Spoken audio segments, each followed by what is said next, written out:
few brief thoughts considering everything else that had to be packed into the service and the hour which we find ourselves. Sermon title, Words from Afar.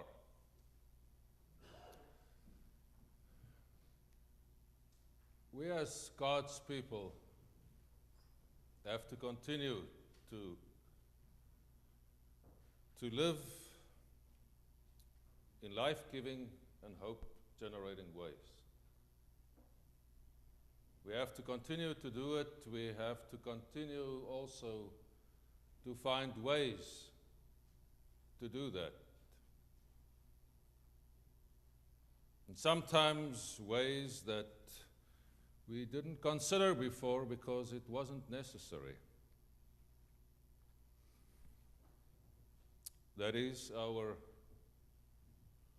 responsibility as God's people. It is also our privilege as people who, because of our covenant with God, our agreement with God, and our association with the message and the words and the life of Jesus, that we have become accustomed to calling ourselves the light of the world or the city on the hill. The words that we listened to this morning from the book of Deuteronomy, it literally means the second law, because the book of Deuteronomy is a reinterpretation or a reaffirmation, rather, of the law of Moses and a new call to live according to that law of Moses. It's early in the Old Testament, but it's not that old a book. It was probably written after the Assyrians destroyed the city of Samaria and destroyed the northern kingdom of Israel. Assyria, at that stage, the 8th century BC, the major world power, the empire that ruled the earth, the known world. And Israel got too big for their shoes. They stood up against the Assyrians, and the Assyrians did what they do well. They moved in and made big stones small and small stones dust of Jerusalem, destroyed the city. So some of those Israelites disappeared into what we call the diaspora. They were scattered all around the earth, those that survived, and some probably fled to their southern neighbors, the kingdom of Judah.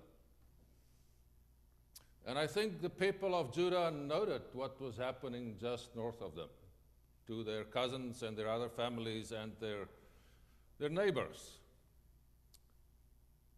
Probably noticed there's some destruction going on there on quite a scale.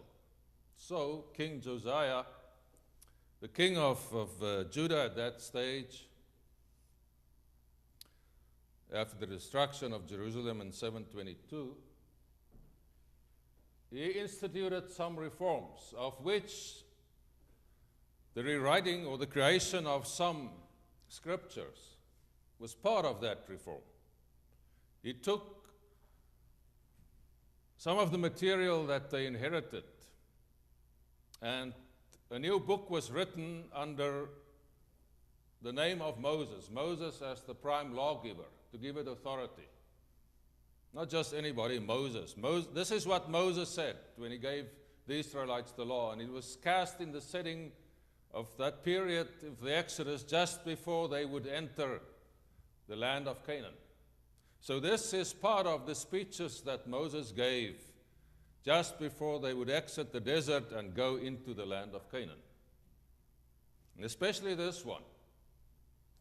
It comes to us over millennia, long time ago. It comes to us over oceans from the Middle East, where it seems that people didn't heed these words of Moses, where they didn't choose life, But they choose death and destruction instead if we look at what's going on there today.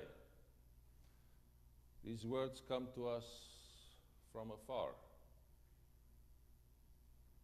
But through our listening to that scripture, it is brought into our world today, where we are reminded that Moses told the Israelites, according to the reconstruction of those events, listen, live wisely. It is a conscious choice to choose life or to choose death. You have to make that decision. You have to decide what will become of you and your life and what your presence in the world will bring to yourself and to others, and especially, in this case, your descendants.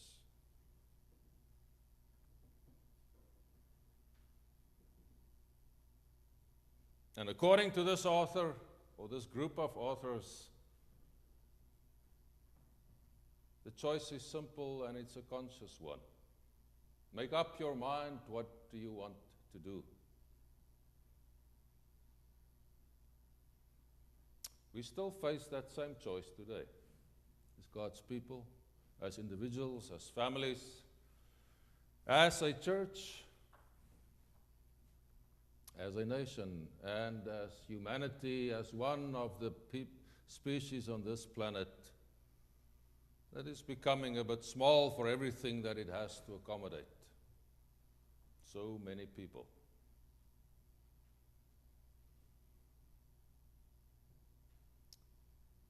These words, choose life,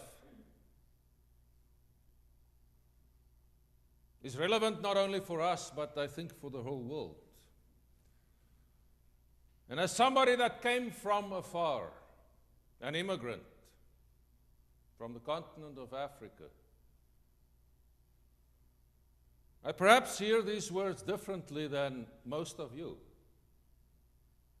Krista will perhaps have a better grasp of it than some people that came from backgrounds and regions and countries where life and death and the choice between life and death is a bit of a more concrete thing, and not just metaphorically speaking.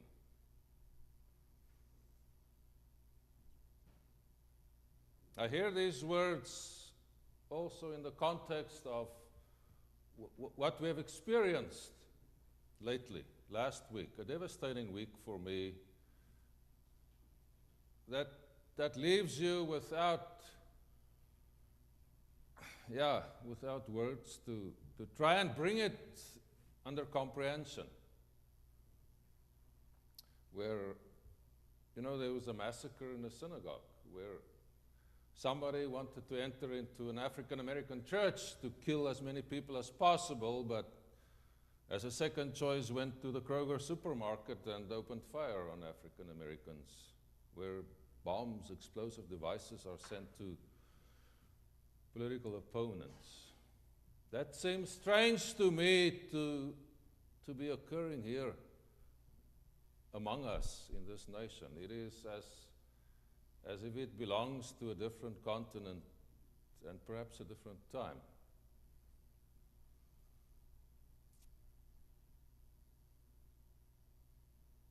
And I cannot but think back of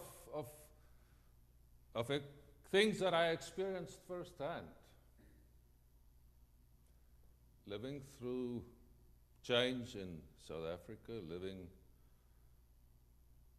for 38 years on the African continent, where the prime example is probably Rwanda, where there's a lot of hand-wringing today and laments, and what should we have done, where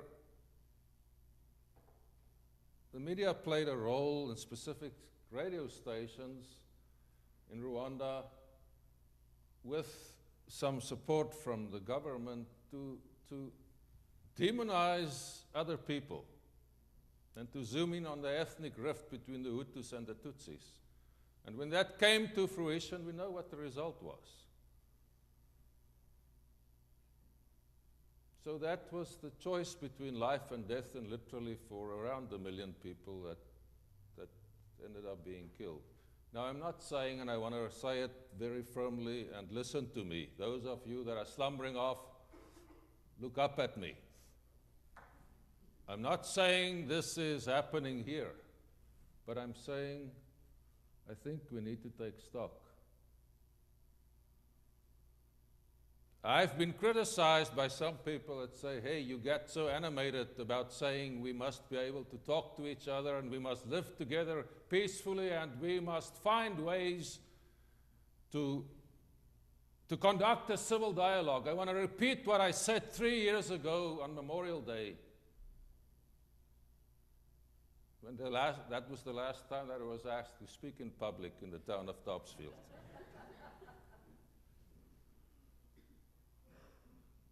When I said we will be heading to elections and we will hear ad nauseum, God bless America, but I said if we are not successful in conducting a public discourse that is civil and respectful, and if we are not able to address the underlying differences and the toxicity of those differences that the dialogue represents, the tone and the nature of the dialogue, then I said, I want to say, God help America.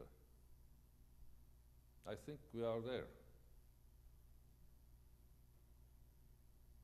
And the choice is still ours, what we want to do.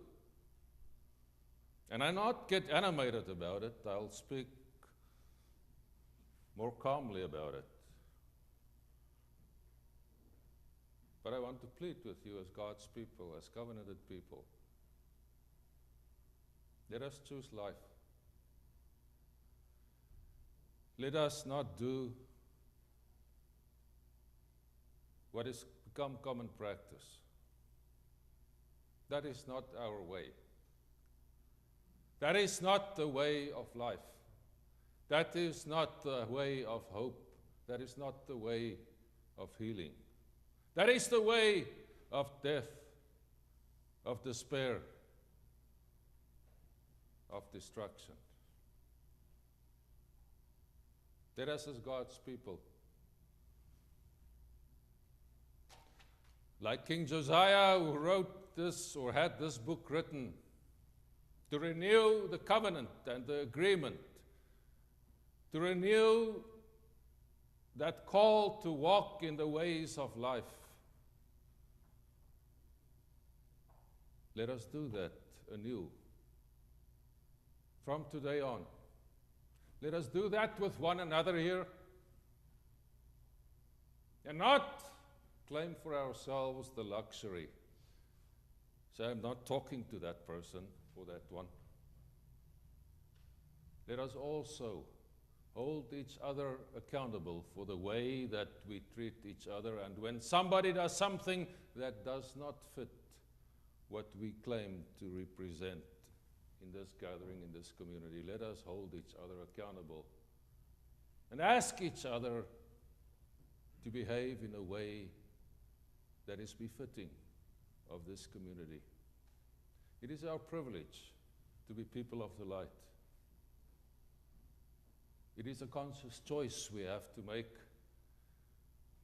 It is a huge responsibility that we cannot walk away from in this time, in the life of this church and in the life of this nation. Let us choose life. Let us choose hope. Let us choose healing. May God help us to do that. Amen.